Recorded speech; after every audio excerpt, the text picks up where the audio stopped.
All right, Stochastic, here we go. It's your old pal Emac coming to you on a Sunday night. We've got Sunday night football, week 17. That means we have week 18, and then we're into the playoffs.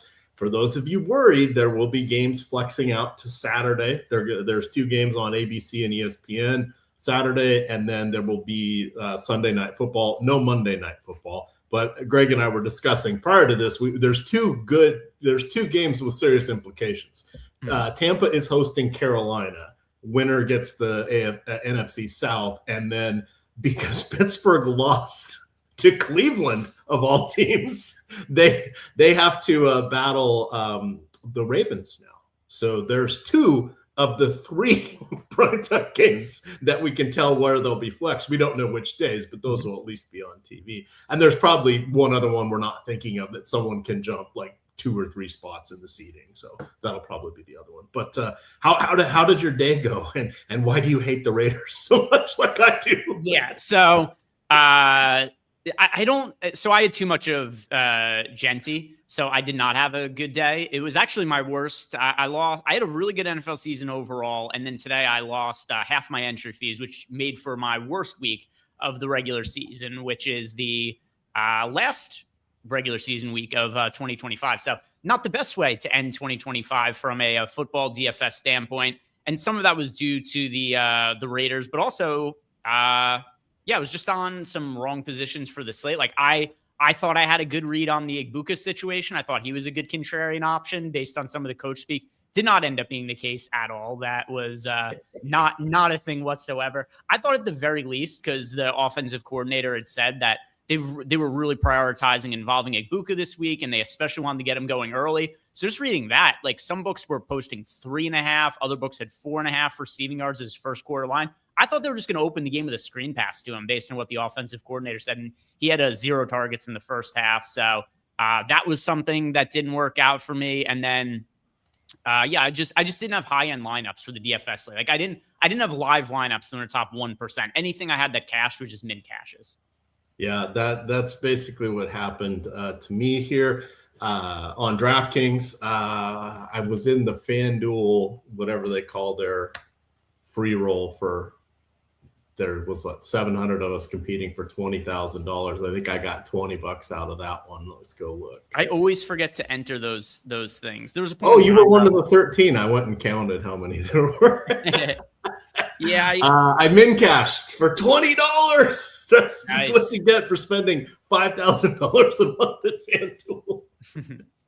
Yeah, I can't remember the last time I remembered to enter one of those contests. Part of it too is not DraftKings. FanDuel sends so many notifications now when you go in the app. I always have, it's like 13 notifications. It's like, there's this promo in this contest. There's this guy, like enter, let's see, like what are some of the ones from here? Week 17, NFL Juggernaut cashback promo. Get $330 back for every non-cashing entry into the $3,300 NFL Juggernaut, which is a stake that I personally don't play. But I get every single day. I get these notifications from FanDuel, and then I get like 3 to 4 of those per day, and then other things just kind of get buried.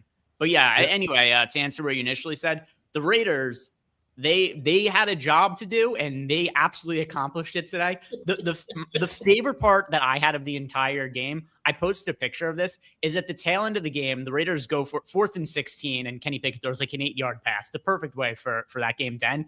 And they pan to the crowd, and there's one of those Raiders guys in the full costume, the makeup, the spiked shoulder pads, and he looked very sad. And it really made me laugh hard, because number one, what was he hoping to get out of the game? Because does he want the team to lose? Is he rooting for them to win because he's a diehard? But like he got all dressed up for it. And I just feel that when he's going home, he's sitting in the car and rubbing the makeup off for hours. He has to be regretting his life decisions after going and sitting through that. Well, game. I think a fair amount of them come on for the weekend. They come in from LA still. Some of those, whatever they called that, the pit or the black hole, I think is what they called it when it was at the Oakland Coliseum. So anyway. I just can't imagine you lock up. I mean, not officially lock up the number 1 pick, but for all intents and purposes, the most important game of the Raiders season. And there was just something about the entire thing that made me laugh. And just the image in my head of like, he has to clean all that makeup up off of him now. Indeed. So netted 60 on Yahoo, 40 on FanDuel, lost 200 on DK, down $100. It's time to make it back. I had a nice little basketball night, Greg. Made about $1,100 across the two sites. That was fun. Had a nice little show. Wait for it. I did well in Showdown. I sucked on the classic format, as I always do, but it was a pretty good night there. I was doing a little, seeing if I'd have a little tax harvesting, and it turned out I won. So hey, bully for me. But sound effects.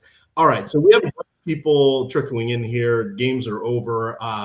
Two big injury notes here, two big inactives. So there was a what is it called? Flu virus that was going through the Chicago team, and their defensive players had it midweek. It turns out it made its way to the wide receivers. So Olamide Zaccheaus is out. Who was it Burden? Also questionable? It was DJ Moore was questionable. DJ Moore was questionable as well. So he's in. Zaccheaus is out. Rome Odunze is missing his fourth game with that foot fracture or whatever it is that he tried to play through and aggravated it a couple of weeks ago. But on the other side, there is no George Kittle tonight. He is dealing with his own injury. Ricky Pearsall is active, but Kittle is out. So just from the jump, I haven't looked at our stuff, but I can see you have it on the screen. Yep. Where did we put Farrell and Jake Tongas in this? Sure. So just you mean like projection wise? Projection wise, because I've got some notes here that I want to read. So I want to set the stage for where they are before. Okay, so we've got Tunges is at 3K. We've got him projected for 9.15 fantasy points and 31.5% ownership. He is, I believe, yes, he is the most rostered player coming out of the Sims for a value play. 3K Jake Tunges, and we've seen him play successfully without George Kittle earlier on in the season, so a little bit less guesswork than there normally would be in a spot like this. And then I don't believe Farrell showing up in any lineups. Okay. Where I wanted to go with this. Yeah, I was going to say Farrell is not going to get a whole. I mean, he'll get some more plays, but he's not going to really, in theory, let me say it this way: the 5 games that Kittle missed at the beginning of the year, he played in week 1, got hurt, missed the next 5 games.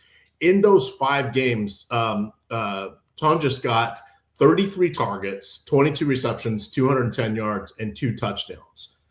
The rest of the games this year, he has 6 targets, 5 receptions, 24 yards, and 2 scores. So we have a 5-game sample size that infers that he's probably going to be the pass-catching option. Now, yes, Brock Purdy wasn't under center for a lot of those games, but that's just kind of how it works. If we look at Farrell, he did not have much, if any, of work. His work didn't change when Kittle was out. So he had Farrell has 2 targets in the last 5 games. He has 14 on the season. 7 of those came in the 5 games without Kittle.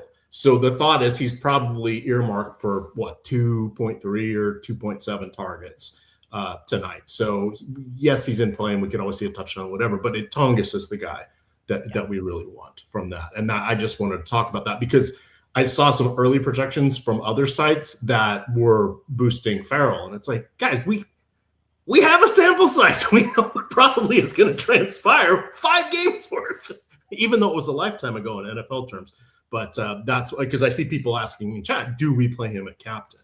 And long way of saying, I think he's viable because it allows you to load up on a bunch of other stuff. But with other, in addition to Kittle being out, with Zaccheaus and Odunze out, Luther Burden is back. But there are places we can spend the money in the mid tier, which is really fun. Or the mid to upper tier, like the Jennings of the world, Jennings and Purdy, and work in Swift, et cetera. So makes for a somewhat wrinkle that we wouldn't normally otherwise have. To add on to what you said, because we had George Kittle was on the injured reserve weeks 2 through week 6 earlier on in the season. Here were the targets that we saw go to Tunges and Farrell in those games. So week 2, the first game that Kittle missed, And I think week 2, the 49ers were probably a little bit more up in the air in terms of who's our guy, Tunges and Ferrell. So that game, 5 targets to Tunges, 3 to Ferrell. So leaned a little bit in Tunges' favor, but it was kind of close. It was not after that.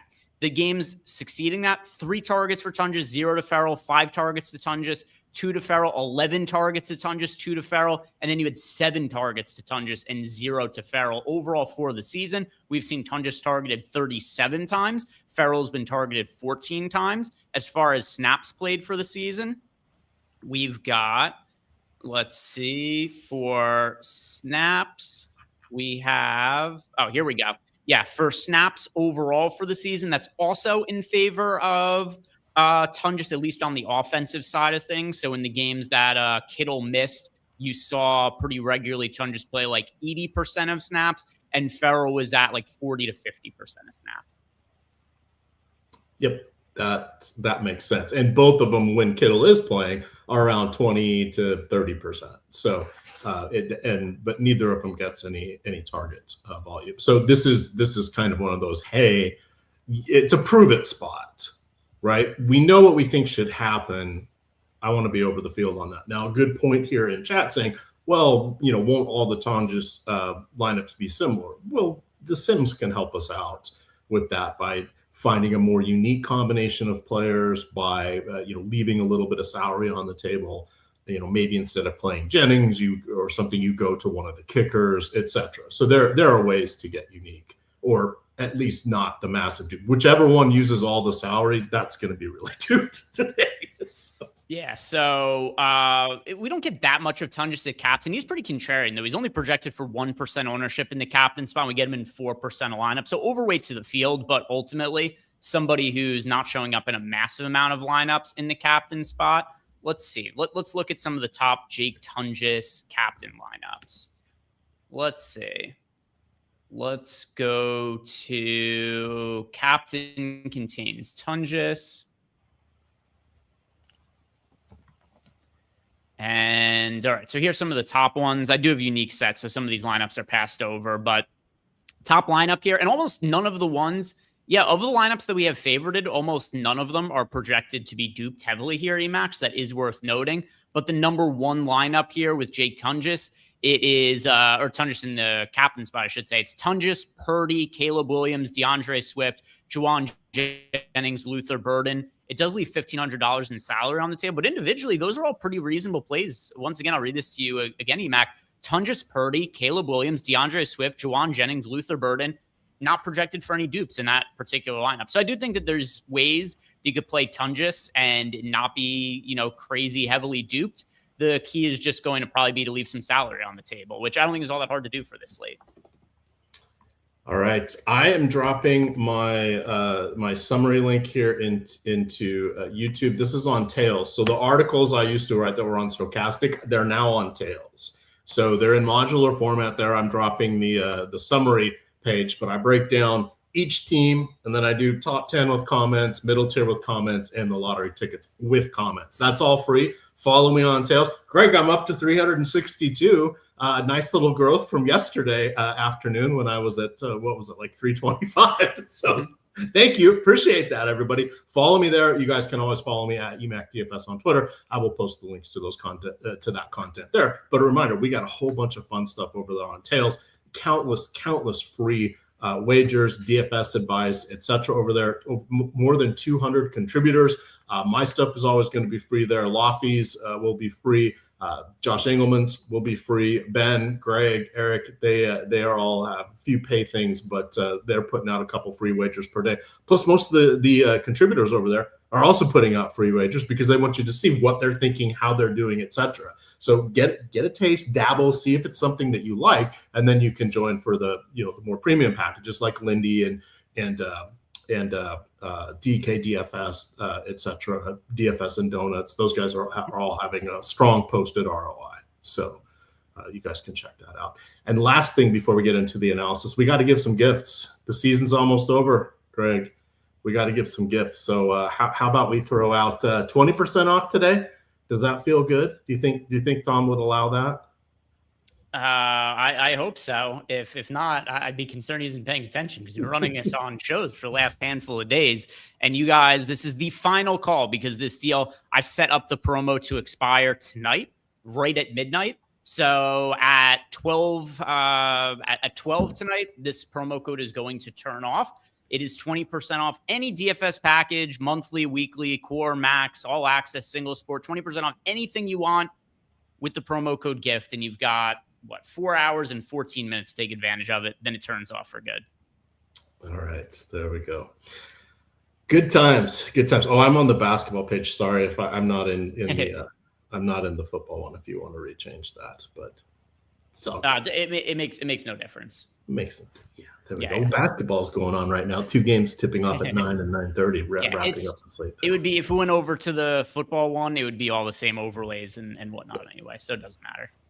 All right. Well, for those that have OCD, it might matter, but give us some more again. Give us a like as well. Subscribe. We are cresting towards 110,000 subscribers here on the YouTube channel. So you guys will want to get in on the fun.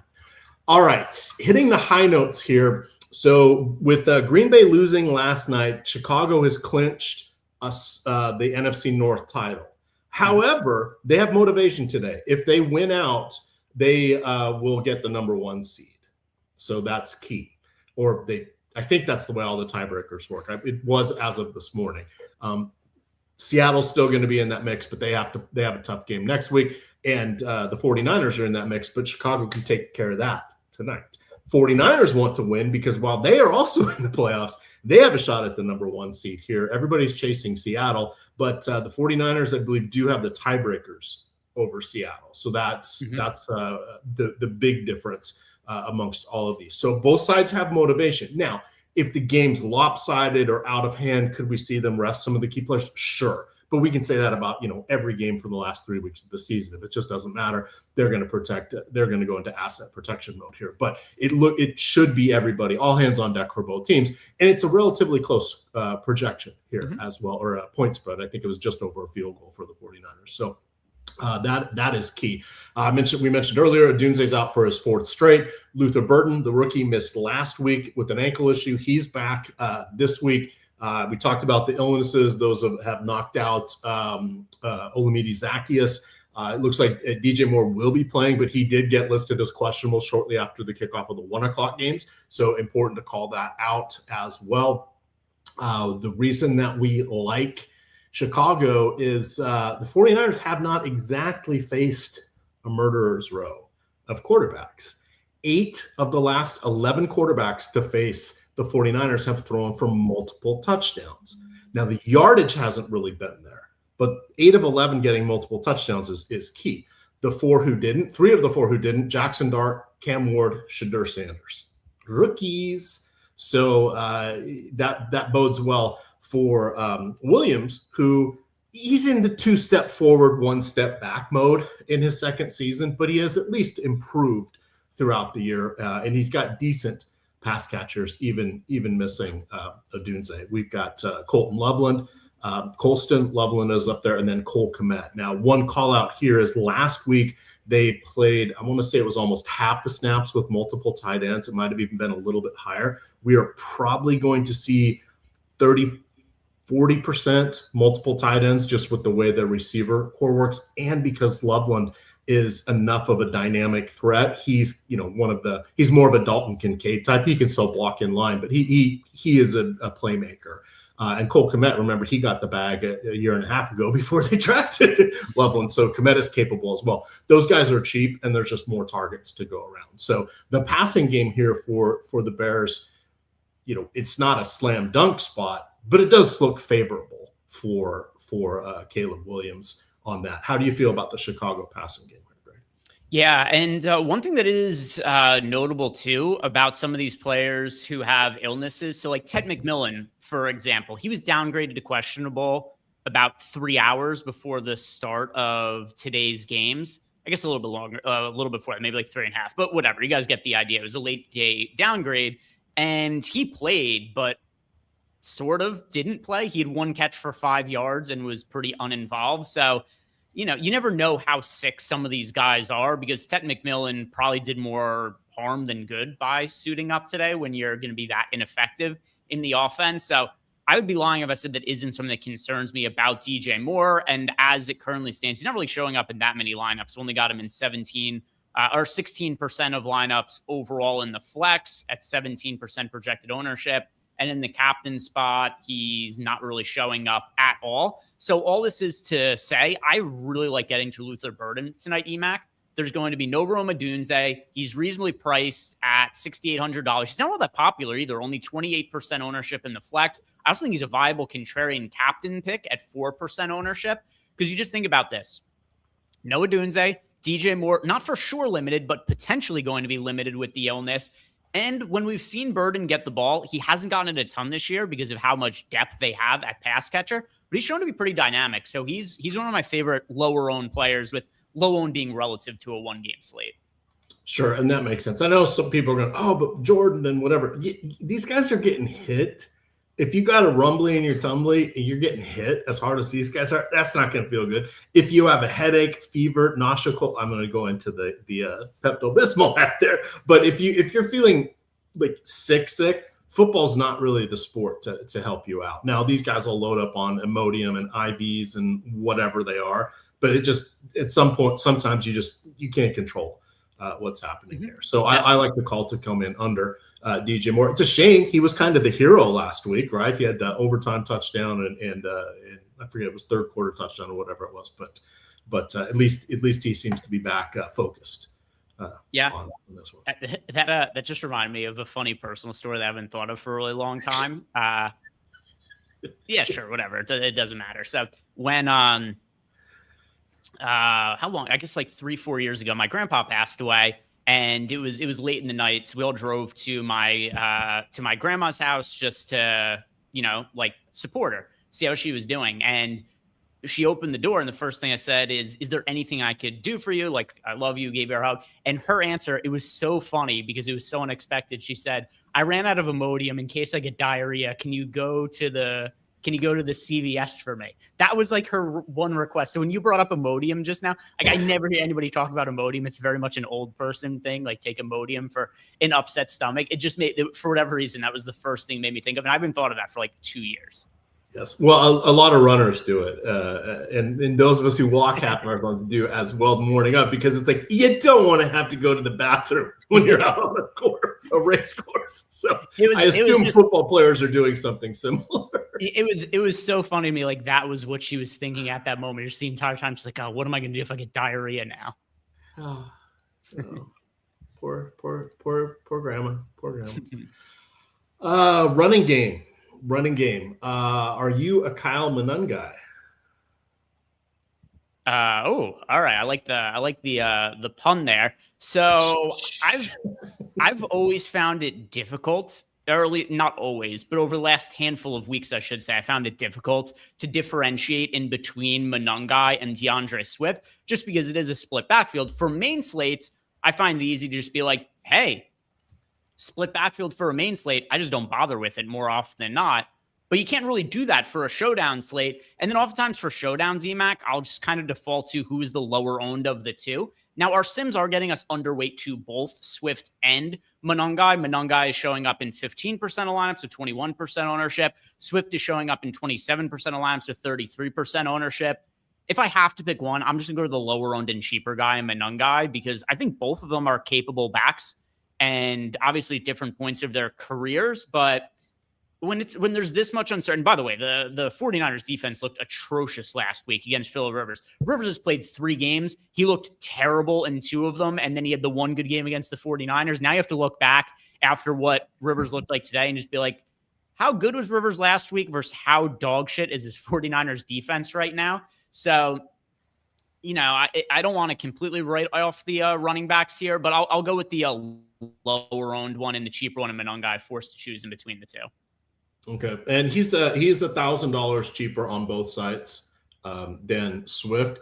Where are my notes here? So I said good wagers today. Now, I don't throw out a ton of wagers, but I do like the over 75.5 rushing and receiving combined for Swift. That was it was basically at 115 when I pulled that wager. And then Monangai for over 42 rushing yards. So Monangai has not had as many targets as Swift. So if we look over there, setting aside the game where they both absolutely destroyed Philadelphia when they each rushed for 125 and 130 yards and they each had a touchdown. So we set that one aside. In those other three games, most recent three games, Swift has 44 carries, 220 yards. Monangai has 34 for 140. Now, Swift does have 3 touchdowns. So the difference maker between these two is who's going to get the touchdown. So it doesn't have to go to Swift. But in the ground game, they're much closer. They still have similar targets. Swift has the edge and the better overall history with that, but it's not as pronounced. I think he has they each have 9 targets over the last 4 games, so including that Philadelphia one. But for the rest of the year, it's mostly been Swift. But it's a closer division of work than you would expect. And if one of those touchdowns, one of those 3 slid over to Monangai, all of a sudden we're completely on board with Greg, right? It's like, whoa, that's what the numbers tell us. And it's like 6 points swings things a lot in DFS in a 3-game sample size. So I concur. I do like Monangai a little bit better, but I think you can effectively play both of them tonight because we have Cole Kmet, who's cheap, because we have Jake Tongas, who's cheap. Whereas if Kittle was in and Zacchaeus was in, I would not say that. So. Yep. And also wanted to add, because some people were asking about some of the playoff scenarios. So here's why the 49ers control their own fate, because they play the Bears this week and they play the Seahawks next week. So if the 49ers win this week and next week, that's why they'll end up vaulting the Seahawks, because somebody, I think it was Steven Leibowitz in chat, said that he thought it was the Seahawks. If they won out, they would be in first. It is true for the Seahawks as well, because the Seahawks play the 49ers next week, but they each control their own path to being the number 1 overall seed. Yes. Good call outs there. Good call outs. Man, for those of you that are on DraftKings, I'm not so sure that this mini max is going to fill the $10,000 mini max. It's 10,000 spots left. Yes, people will put 150 in, but I don't know how many 150 maxers are lurking out there that aren't already in there. I've got my 50 lineups in there because that's what I like to play, but I want to call that out for those of you doing a little value hunting. It seems like a lot of gamers have kind of mailed this in. It's the holidays. They just had multiple days of football here. The things are not flying off the shelf, nor the team free money, the old Emac head-to-heads in the DK lobby. So you guys can go snipe some of those for some fun. Turning our attention here to San Francisco. Let me get to those notes. So as I mentioned, they clinched playoff. Greg already went through all that. They did elevate Braden Willis from the practice squad. I think this will only be his 3rd game of the season, 4th game of the season. He has not, even when Kittle was out, he really wasn't doing much at all. But that was kind of a sign today that, hey, Kittle might be out, because they did elevate him. We broke through how Tongas is basically the main Kittle backup when it comes to pass catching. Just to reiterate for anybody that's joined here, it is not Luke Farrell. Congratulations to Luke Farrell for his 3 receptions, 29 yards and a touchdown. But that just has not been the case this year. So Ricky Pearsall, I don't want to play him. Now, here's why. I think they're trying to get him ready for the playoffs. They've been very careful with him, bringing him back too early. Spags and I did a show, and Spags was talking about how they wanted him running at a certain speed and doing some other stuff before they were going to let him play and all of that. And then once he cleared all that, he hasn't looked good, unfortunately. Somehow last year he survived getting shot and looked okay. This year he's dealt with like 4 different injuries, and it's kind of compounding there. So he is someone I'm at the field or less tonight. Kendrick Bourne has always been his kind of the beneficiary of routes and targets when Pearsall has been out. I don't really want to go after Bourne. I would have if Pearsall was out, but he's in. I don't really like either of those guys. For me, it's Jennings and it's Tongas, and then it's Christian McCaffrey, who is what I think, going from memory, I think he's 6th in targets and 8th in receptions, and he has 7 receiving touchdowns and 16 combined touchdowns, and he is leading the league in yards from scrimmage per game. He is just absolutely awesome. You guys don't need to know more about that, but anything we can do to get Christian McCaffrey in our lineup is key. And then the last thing is Robinson. So Robinson has been returning kicks a little bit here and there. He gets about 7 to 9 opportunities a game. Most of them are carries, but he'll get the low leverage stuff that isn't going to McCaffrey. We'll see him out there. He'll probably be in on 20% of the plays, but his game logs are 7 for 21 yards, 8 for 32 yards. They're not overly exciting. I think he has 1 or 2 touchdowns on the season, but maybe this is the week if they get up to a lead, they bring in Robinson, but I don't think it's going to be a lopsided game tonight. And we've been saying that for 16 weeks, and it really hasn't. It's happened once this year because Christian McCaffrey is indestructible. I think that hits everything there. And then obviously Purdy is pretty good. Want to fill in the cracks there? You covered it pretty well. Very, very extensively. The one thing I really want to highlight over everything else is that Jake Tundras is my favorite value play on the entire slate, with there being no George Kittle. And I've already seen the kind of work that he's capable of doing with Kittle out as many as 11 targets in games earlier on this season. And then also I agree with you on Ricky Pearsall in terms of being concerned about his workload, regardless of whether the 49ers get the top seed or they're just a playoff team. We already know for sure they're a playoff team. They've already clinched a spot. And just looking at how many injuries the 49ers have dealt with this year, I think their main priority is going to be get as many guys as healthy as possible in the playoffs. Like, they've already lost Warner. They've already lost Nick Bosa, so the defense is a mess. On offense, George Kittle's banged up right now. They've had Juwan Jennings in and out of the lineup. Obviously, Ricky Pearsall has been in and out of the lineup. I do find it funny when people list because Ricky Pearsall in this couple years in the league has already been injured numerous amounts of times. He's had the knee injury and whatnot. But as many of the injuries he has that you could point to make him injury prone, I do find it funny when people list, like, he's injury prone. Look at all the things he suffered. And they mention that he got shot, as if that's something that should contribute to him being injury prone. Like, there's something he does that makes him more likely. He got shot in the chest. It's mostly lower leg issues than his actual injuries. So, but I mean, still, like, Ricky Pearsall has had issues staying on the field for numerous reasons, but a lot of them are actual ones that are football related that are concerning. So I don't think that he's going to play a massive workload today. Now, he is a big play wide receiver, so there's always the chance he breaks something, but my preference is to not play as much of Ricky Pearsall. I'd much prefer to get to Juwan Jennings in a similar price range. Jennings is $8,600, Pearsall $7,600. Give me Jennings instead of that. And then if you start to look at some of the other value options who show up in the Sims a little bit, you've got Jade Walker at $2,400. Once again, just Walker's on the Bears side of the game. Just in general, the value options who show up in the Sims, because we haven't hit on those. You got Jade Walker at $2,400. He's in 11% of lineups. We've also got a little bit of exposure to Devin Duvernay on the Bears side of the game.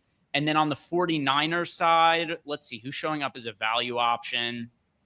Nobody really. The value is more so on the Bears side. And I think that's kind of a combination of Adunze being out and then also DJ Moore potentially being limited. So Jake Tundras is the value option for the 49ers, but no like dirt cheap options. Those guys are more from the Bears side of the game of what's showing up in the Sims. Yeah, and that all makes sense. And for you guys, I again just drop the link into chat. Follow me on Tells. I broke all this down in the article. Duvernay has played the majority of his snaps.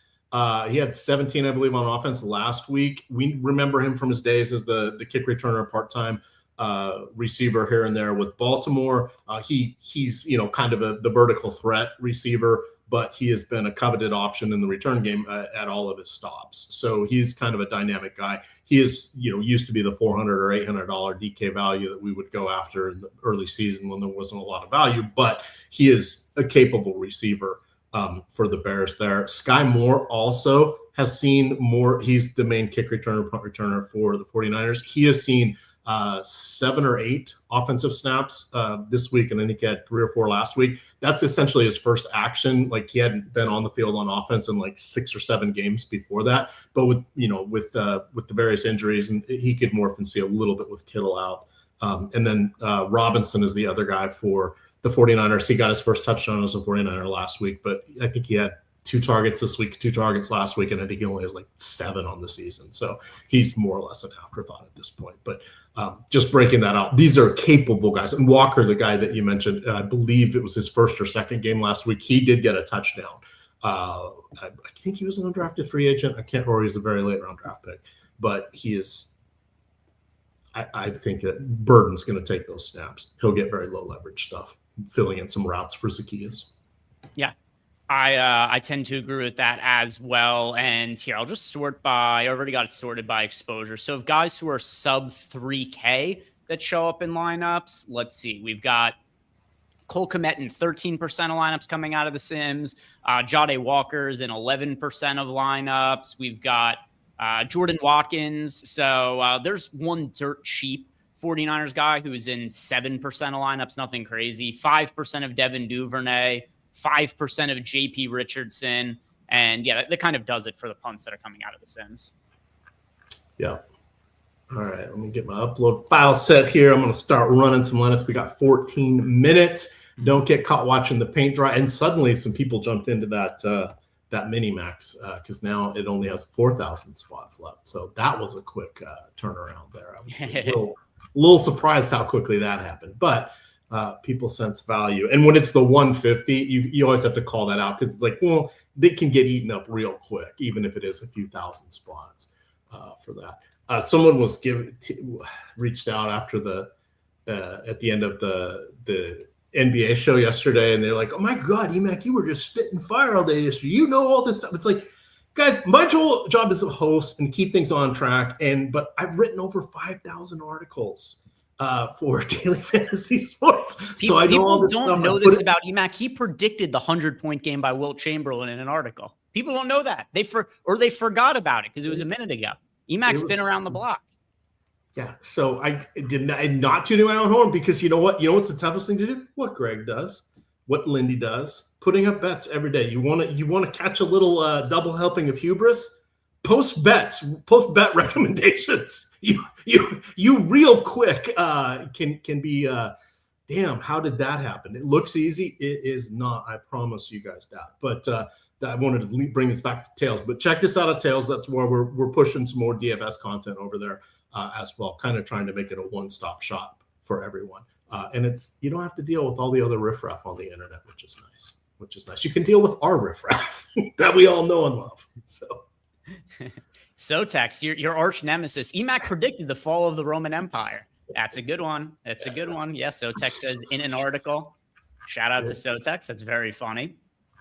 Let's see if there's any other good ones in chat. Any other good ones at my expense? I like a good joke at my expense. It's always fun. It's always fun. Oh, let me show you my retro jersey here, everybody. This is an old school fan. This might be the oldest thing about Emac. He owns a fan vice. Is that a hockey? It looks like a hockey jersey more so than football. Kind of a combination football hockey, or maybe people would. It's kind of the multi-purpose jersey that you like softball teams get and stuff. So it covers the gamut. But Emac number 9. Why number 9? Nine kinds of awesome over here. That's what that's. Yeah, Chris Longo says Emac wrote an article about his experience at the Last Supper. There we go. Yeah, if I'm not mistaken, he was Jesus at it. Yeah, that was a night. You guys didn't see it all in the pic. What was happening off canvas in that picture? Good times. Good times. Yeah, no other good ones in chat, but if more of them come up, I'll certainly bring them to your guys' attention. As far as the other exposures go, I mean, we've talked about the guys who are most prominent. We didn't talk that much about Christian McCaffrey, but I think to a lot of the audience, it's going to be pretty apparent. If you have the ability to spend up to Christian McCaffrey, you just do it. He is by far the highest projected player in the game. You've got McCaffrey projected for 5.5 more fantasy points than Brock Purdy, 7 more fantasy points than Caleb Williams. So it comes as no surprise. He's the chalk in the captain spot, but it seems warranted. All right, I'm getting excited. I'm kicked off the Sims here. We're going to see what's going to happen. 10 minutes to go. No pressure. How are your lineups looking, my friend? I'm good. I'm set. A lot of times for these showdown slates, there isn't that much that changes over the course of the show. So I'm pretty much good to go before we even start. There's only been, I'm trying to think how many showdown slates there's been over the last couple of years that actually have had late breaking news that mattered.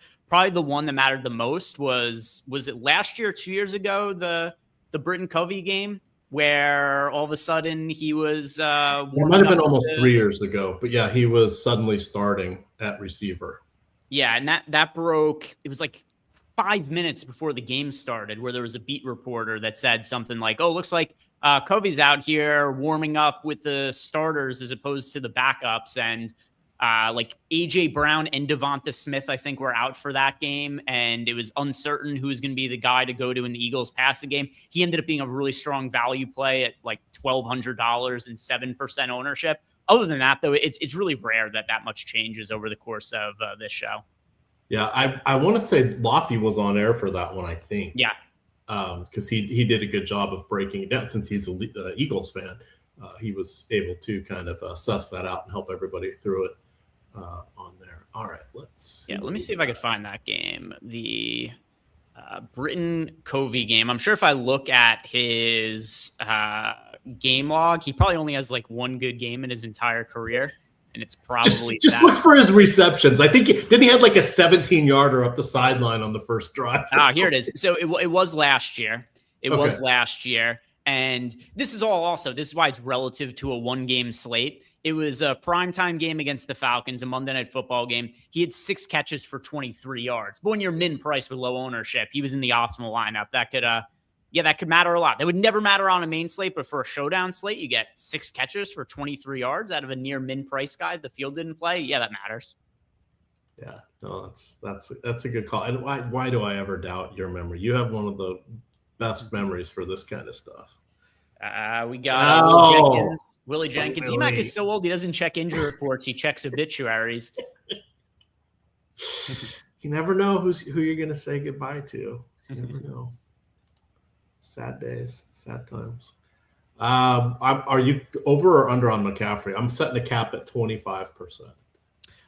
So underweight to the field, but still the guy I get the most exposure to. It's more a function of him being 36% owned in the captain spot. So I think that getting to the most of him in the captain spot makes sense while still being underweight to the field to him. And once again, it's only because of what his ownership is. To get overweight to the field to McCaffrey, you have to have him in about half of your lineups in the captain spot. So when it comes to McCaffrey, for me, really strong option. If you're playing cash games, clearly the guy to play in the multiplier spot on FanDuel and DraftKings is Christian McCaffrey. For tournaments, I prefer being a little bit underweight to the field, just relative to that 36% projected ownership in the multiplier spot. I'm setting 2 or fewer dupes. What was the most dupe lineup? I know people like that. Yeah, so here's the lineups with the most dupes.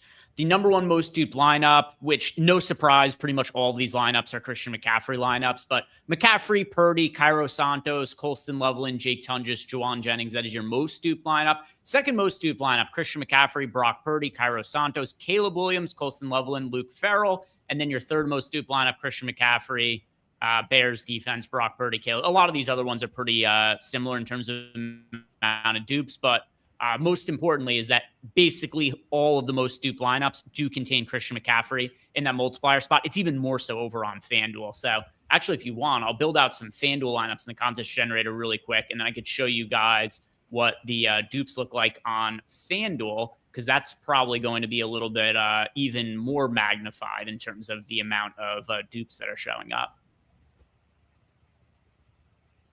Let's see. Oh, I had the wrong game selected for FanDuel. Here we go. That'll help us out. All right, so let's build out FanDuel. I'll show you guys the most duped lineups. There's going to be some crazy heavily duped FanDuel McCaffrey lineups. I guarantee it. I did not get very many Jake Tunges lineups. Yeah, captain. Okay. I wanted 10%. That feels aggressive, and I'm only getting 4. That was what we had in the last Sims run that I did over on FanDuel too. It's hard to get to too much more of Tunges just because he is so cheap and there aren't that many pay up options outside of McCaffrey. That's a good point. You've got McCaffrey, you've got the quarterbacks, you got Tunges. So I think what the Sims are doing is it's like, all right, we got Tunges, then you're going to both the quarterbacks and you're going to McCaffrey, and then it's just how many combinations outside of that are somewhat unique. And I think you just kind of run out of good lineups to play with Like there are some individual very good Tundra lineups, and that's why he shows up overweight in the Sims. But there's only so many of those combinations you can make that aren't heavily duped. Yeah, and I had it on 3 uniques, which was not helping. Okay. Yeah, moving it back to 2 uniques, giving him a 20% boost got me, and I capped it at 10%. That's what it was, is I had 3 instead of 2 uniques. Okay. Yeah. Look at some of these duped FanDuel lineups. So actually, Caleb Williams showing up in the most duped lineup over on FanDuel. This is duped 600 times out of the 50,000 lineup pool Emac. Caleb Williams, Colson Loveland, Christian McCaffrey, Brock Purdy, Jake Tunges, DeAndre Swift. I guess it makes sense. It does use all the salary and has a lot of the chalk in it. Then you've got, less of the ones at the top on FanDuel of Christian McCaffrey relative to my expectations. But McCaffrey, Monungai, Caleb Williams, Colson Loveland, Brock Purdy, Jake Tunges. But yeah, a bunch of lineups that are really, really crazy, heavily duped over on FanDuel. Let's see if we go to the MVP exposure on FanDuel. And yeah, same deal as over on DraftKings. A good amount of McCaffrey, but a little bit underweight to the field just because he's over 30% owned. We get just under 30% of him.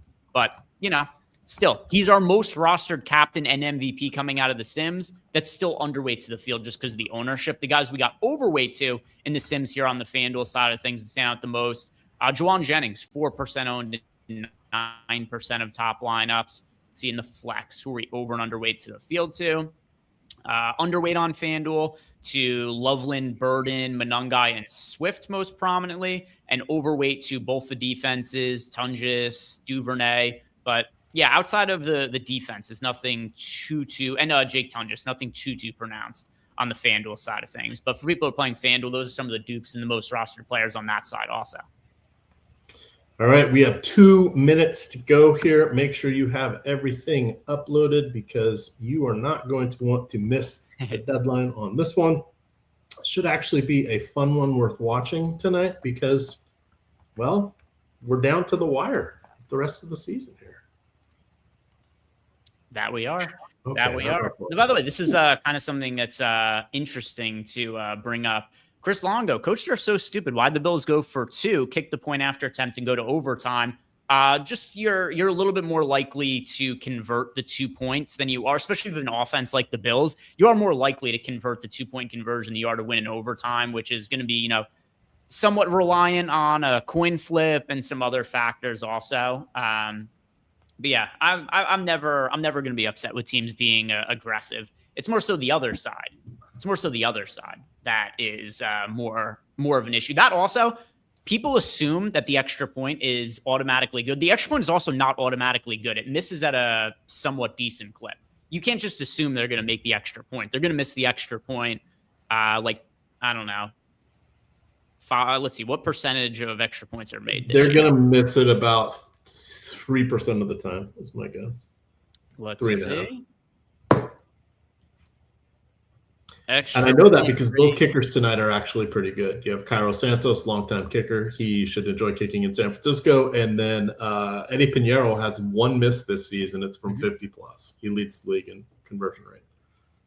All right. So it looks like kickers are missing extra points about 5% of the time this year. And also, by the way, the reason they were in that situation to begin with, which Billy Nasty brought up in the chat, the only reason they even went for 2 is because they already missed an extra point in the game. They already missed one earlier in the game. So they did both. They missed an extra point and they missed a 2-point conversion. Who was it? I think it was Bagley was their kicker. Bagley, whatever his name is, because Tucker or the other guy's hurt. Prater's hurt still for Buffalo, and it was rainy. So yeah, realistically, I would say he probably, just because of the conditions, he probably does miss that kick like 2 out of 10 times. At a minimum, 1 out of 10. He already missed, they already didn't convert one that game.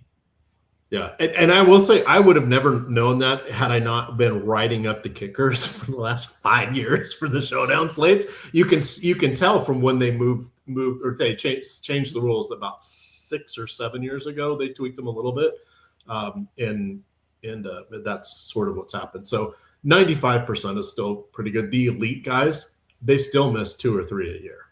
Yeah. So. Yeah, and Jazzy Face said Jalen Carter blocked it. Yeah, but that's something that happens. That's one of the ways that kicks get missed. They're just the assumption. It's my least favorite phrase in football is take the points. It assumes they're free. They're not free. Yeah, remember they used the T still, I believe, in college. They have it in a gazillion years for the pros. Yeah, I would say, you know what? They probably should have gone for 2 the first time instead of going for the 1. How about that? Fire take. Am I going to see you on Pardon the Interruption tomorrow? Probably not. Probably not. Yeah, I mean, Chris Long, I will end the show in a second. Because how well did it end going for 2? The same way it ended when they went for 1. They missed both of them. They struck out on both. But that's it for us today, guys. If you haven't done yet, like the video, subscribe to the YouTube channel. Last call for the gift promo, 20% off any package with the promo code GIFT. So take advantage of that. There's only about 3.5 hours left in that. Other than that, good luck with your lineups. See you back here tomorrow morning. Lafayette on the Strategy Show. Later, guys.